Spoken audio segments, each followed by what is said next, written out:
ಈಗ ನಮ್ಮ ಕಾಲದಲ್ಲಿ ಊರಿಗೊಬ್ಬ 95% ಬರ್ತಾ ಇದ್ದ ಒಂದು ಊರಿಗೆ.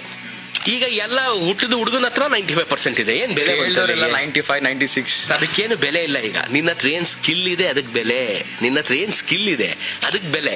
ನೀನು 95% ತೆಗ್ದಿದ್ದೆ, ಅವನು ತೆಗ್ದಿದ್ದೇನೆ, why I should hire you ಅಂತ ಅವ್ನು ಪ್ಲೇಸ್ಮೆಂಟ್ ಅವ್ನು ಕೇಳಿದಾಗ ಹೇಳ್ಕೊಳಕ್ ನಿಮ್ಮ ಹತ್ರ ಏನಾದ್ರು ಸ್ಪೆಷಲ್ ಸ್ಕಿಲ್ಸ್ ಇರಬೇಕು. ಇನ್ ಮುಂದಿನ ಜಮಾನ ಏನಿದೆ ಅದು ಸ್ಕಿಲ್ ಜಮಾನ.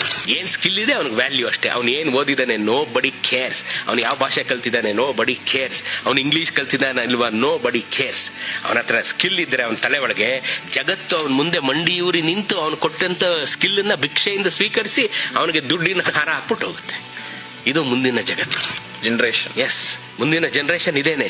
ಬಿಲ್ ಗೇಟ್ಸ್ ಬಂದು ಅಮೆರಿಕಾದಿಂದ ಬಂದು ಯಾರನ್ನ ಭೇಟಿ ಮಾಡ್ದ ಮುಂಬೈನಲ್ಲಿ?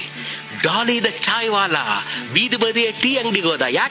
ಯಾಕೆಂದ್ರೆ he is the one who is doing the passionate tea. ಅವನು ಅಷ್ಟು ಪ್ಯಾಷನೆಟ್ ಆಗಿ ಟೀ ಮಾಡ್ತಾ ಇದ್ದ.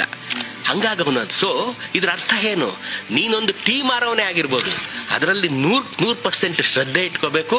ಅದನ್ನ ನೀನು ಅಷ್ಟು ಪ್ಯಾಷನೆಟ್ ಆಗಿ ಮಾಡಿದ್ರೆ ಖುದ್ದು ಭಗವಂತ ಬಂದು ನಿನ್ನ ಹೋಟೆಲ್ ಟೀ ಕುಡಿ